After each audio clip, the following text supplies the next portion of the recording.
Hello. I'm going to start by saying something about religious persecution in 18th century Ireland, and then I'm going to show how one of the results of that persecution might be relevant to adult learning in the 21st century. I'll start with 4 pictures. The first picture is of a school. The second picture is a page of a course I designed a couple of years ago on the Moodle learning platform. The third picture is an outcrop of rock in County Cork in Ireland. And the fourth and last picture is the Royal Festival Hall in London. So what do these 4 pictures have in common? Well, they're all places where people learn. The school is obvious. The Moodle course is a virtual place where people learn. The outcrop of rock was the location of a hedge school, which is what I'm going to be talking about. And the festival hall I'll come back to a bit later in the presentation. So this was the location of a hedge school. The background to hedge schools was that towards the end of the 17th century there was religious persecution against nonconformist religions, mostly Catholics but also Presbyterians in Ireland. And part of this persecution was the outlawing, the banning of any education of Catholics and any education by Catholics. Now, the people of Ireland valued learning, they valued education, so their response to this ban was simply to set up their own unofficial schools. And they did this by contracting with a scholar or teacher, and they just paid the teacher direct, and the schools took place where they could.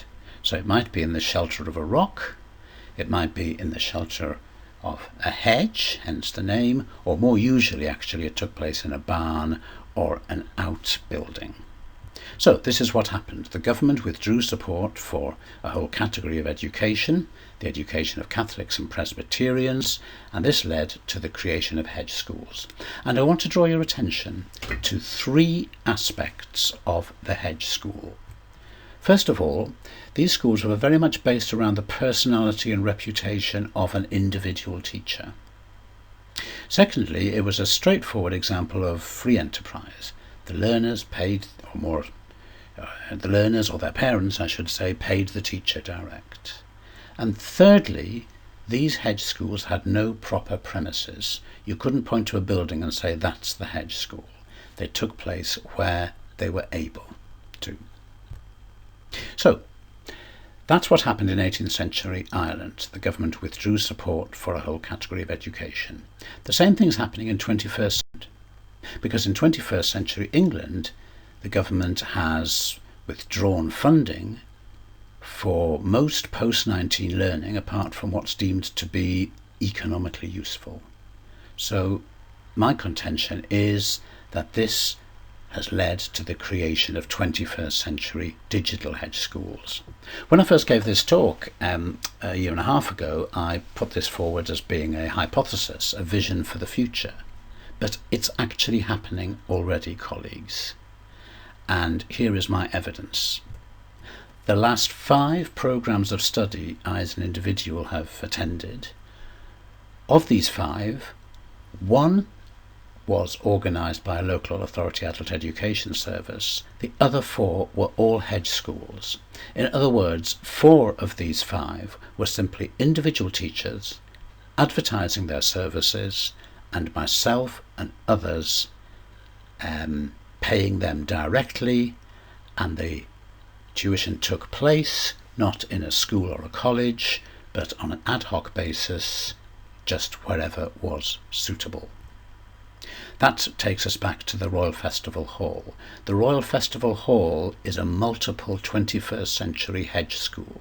Because if you go into the Royal Festival Hall during the day, it's packed with people sitting around using the free Wi-Fi, on their laptops. And many of these people are in little groups learning. Teachers and groups of learners, or teachers and individual learners, and they go there because it's free, and the festival hall are very happy for them to be there because they sell them coffee. So that is the modern equivalent of the Irish hedge school. Now, I haven't said much about the digital aspect of this so far. We're not talking about conventional e-learning, although a 21st century hedge school could use e-learning. But they couldn't really happen without technology, and that's partly because the teachers use technology, use the internet to advertise themselves. All 4 of the hedge schools I've recently attended, the teachers advertised themselves on the internet, and that's how I knew they were happening. And secondly, digital resources, electronically available, are a key element of, certainly of all my experience of the modern hedge school. So these 4 things here show how the modern hedge school might well be more successful than what happened in the 18th century. There are lots of high quality learning resources available free of charge on the internet.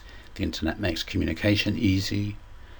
We have more disposable income these days. We're not used to being told that in these mean times, but we certainly have far more disposable income than people living in rural Ireland in the 18th century.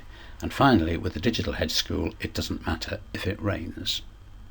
I leave you with 2 questions, 2 open questions. How viable is the digital hedge school as a model for adult learning in these mean times? And secondly, I've explained that these modern hedge schools take place outside of any institutional context. So that raises the question, the challenging question, what value does the institution add to adult teaching and learning in the 21st century? Thank you.